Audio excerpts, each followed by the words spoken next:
Assalamualaikum warahmatullahi wabarakatuh. Salam guru penggerak. Perkenalkan, nama saya Judesnyanti Amran SPD GR, calon guru penggerak angkatan 9 dari Kabupaten Polewali Mandar. Baiklah, pada kesempatan kali ini saya akan menyampaikan tugas mandiri, yaitu mulai dari diri pada modul 1.2 yang membahas tentang nilai-nilai dan peran guru penggerak. Adapun fasilitator saya pada program ini adalah Ibu Yayet Budiati SPD MPD. Sedangkan pengajar praktik saya adalah Ibu Sala SPD MPD. Pada tugas mulai dari diri di modul 1.2 ini terdiri dari 2 tugas. Yang mana tugas pertama adalah refleksi, sedangkan tugas kedua adalah nilai dan peran guru penggerak menurut saya. Tugas pertama, refleksi. Baiklah, saya akan memulai merefleksi diri saya dengan cara menggambar diagram trapesium usia. Pertama, menggambarkan tentang usia sekolah saya, yaitu dimulai dari 0 sampai umur 22 tahun. Kemudian usia aktif kerja saya atau usia saya pada saat ini adalah 34 tahun. Dan pada usia 60 nanti akan memasuki masa pensiun. Selama proses tersebut, saya mengalami hal negatif dan hal positif yang merubah hidup saya. Dan akan saya gambarkan pada diagram trapesium usia berikut. Yang pertama adalah hal negatif yang terjadi di usia saya ke-16 tahun. Pada usia tersebut, saya pernah dibully oleh guru karena memiliki nama aneh atau terbilang unik. Berikutnya hal positif yang terjadi pada usia saya di 18 tahun, di mana saya merasa menemukan jati diri dan membangun personal branding sendiri. Berikut adalah selisih usia saat ini dengan hal negatif serta hal positif yang pernah saya alami. Peristiwa negatif. Peristiwa negatif tersebut terjadi ketika saya berusia 16 tahun. Saya pernah menjadi korban bully yang terjadi di sekolah dan hal tersebut dilakukan oleh salah satu guru saya. Hal tersebut dikarenakan saya memiliki nama asli Judes, yang dimana arti Judes ini mengandung kata-kata negatif atau bersifat negatif. Hal tersebutlah yang membuat beliau sangat tidak menyukai saya. Hampir setiap hari saya dipermalukan di depan teman-teman saya dan menjadi bahan pembicaraan para guru di ruang guru. Pada awalnya, saya adalah seorang siswa yang bisa dikatakan tidak pernah melakukan pelanggaran di sekolah. Tetapi karena seringnya dipermalukan di depan teman-teman saya, sikap saya pun menjadi berubah dan merasa tidak betah berada di sekolah. Dan hal tersebut membuat saya malas dan trauma untuk pergi ke sekolah.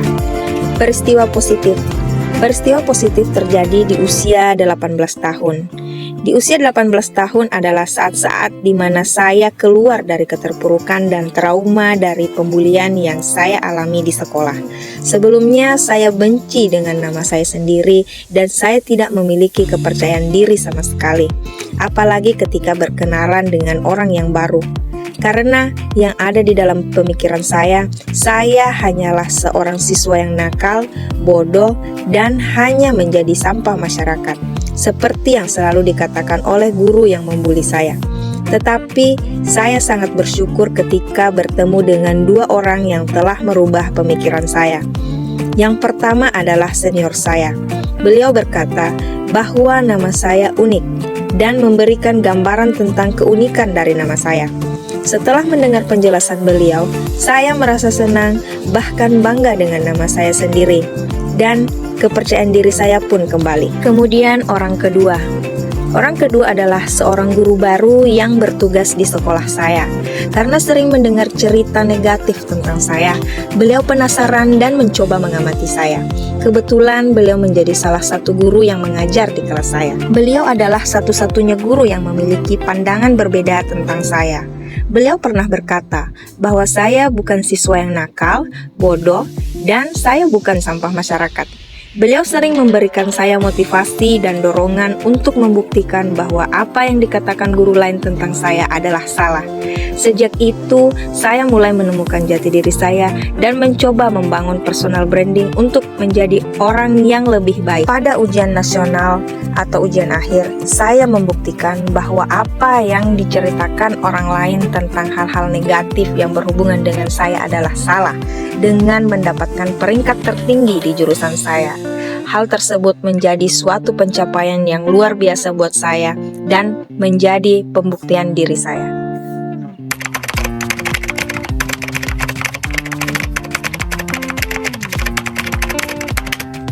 Selain saya, siapa lagi yang terlibat di peristiwa tersebut? Untuk peristiwa negatif, yang terlibat di dalamnya adalah guru, teman dekat, serta keluarga. Begitupun dengan peristiwa positif, yang terlibat di dalamnya adalah guru, teman dekat, dan juga keluarga.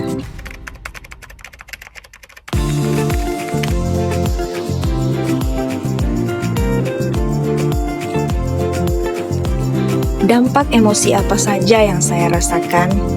Untuk peristiwa negatif, perasaan emosi yang saya rasakan berupa rasa malu, gagal, muak, marah, sedih, dan tidak percaya diri.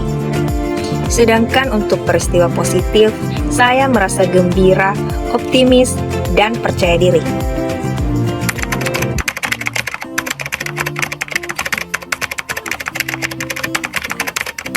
Mengapa momen di masa sekolah masih dapat saya rasakan dan masih dapat mempengaruhi diri saya di masa sekarang? Peristiwa-peristiwa masa lalu tersebut menjadi momen yang memang memberi makna tersendiri bagi kehidupan saya. Pada peristiwa negatif misalnya, mengajarkan saya untuk tetap fokus pada potensi yang ada pada diri saya, menghargai apa yang saya miliki, dan tidak terpengaruh oleh sugesti negatif dari orang lain yang berpotensi untuk merusak diri sendiri. Meskipun pada saat itu perasaan saya sedih, malu, dan hilang rasa percaya diri, tetapi dampak dari kejadian itu luar biasa dalam kehidupan saya. Meskipun di usia saya yang ke-34 tahun ini, saya masih merasa masih perlu banyak belajar lagi, baik dari segi pengalaman maupun keilmuan.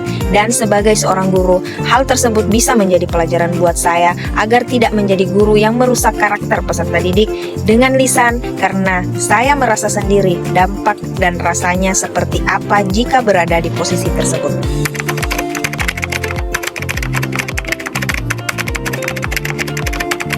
Pelajaran hidup yang saya dapatkan dari kegiatan trapesium usia dan roda emosi terkait peran saya sebagai seorang guru terhadap peserta didik saya adalah bahwa kata-kata dan sikap seorang guru sangat berpengaruh terhadap emosi dan pikiran peserta didiknya. Apabila kita akan memberitahu sesuatu, gunakanlah kata-kata atau pilihlah diksi yang bijak, sehingga tidak merusak karakter atau mental dari peserta didik. Dan sebaiknya pikirkan dulu dampak positif dan negatifnya untuk anak. Karena segala emosi yang ditunjukkan oleh guru akan teringat dalam diri murid sepanjang masa. Seorang guru seharusnya selalu berusaha menghormati dan memperlakukan anak sesuai karakteristik mereka, dapat memberikan teladan, memberikan semangat, dan memberikan dorongan.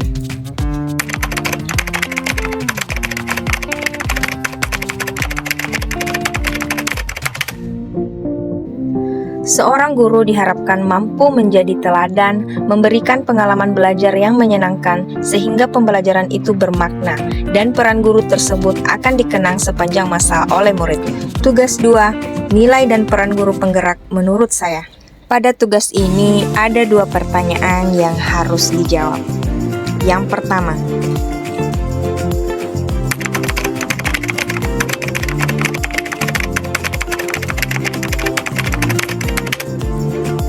nilai-nilai dalam diri saya yang membantu saya menggerakkan murid, rekan guru, dan komunitas sekolah saya antara lain. Yang pertama, berpihak pada murid. Saya mengupayakan segala sesuatu agar suasana belajar dan proses pembelajaran lebih baik dan selalu berpusat kepada peserta didik dengan menyesuaikan dengan kodrat alam dan kodrat zaman. Kedua, mandiri, yaitu memiliki semangat belajar sepanjang hayat. Yang ketiga, reflektif, yaitu memaknai segala kejadian yang terjadi untuk dijadikan pembelajaran. Yang keempat, kolaboratif, yaitu mampu membangun rasa saling percaya dan saling menghargai, serta mengakui dan mengelola kekuatan serta perbedaan peran tiap warga sekolah, sehingga tumbuh semangat saling mengisi dan saling melengkapi. Yang kelima, inovatif, yaitu mampu senantiasa memunculkan gagasan segar dan tepat guna.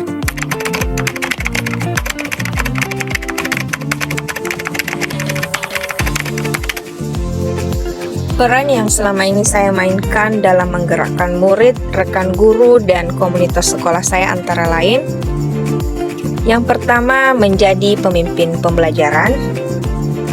Yang kedua, menjadi coach bagi rekan sejawat. Dan yang terakhir, melakukan kolaborasi. Demikianlah tugas mulai dari diri modul 1.2 tentang nilai-nilai dan peran guru penggerak. Semoga bisa menginspirasi Bapak dan Ibu sekalian. Sampai jumpa. Wabillahi taufiq wal hidayah. Wassalamualaikum warahmatullahi wabarakatuh. Salam guru penggerak.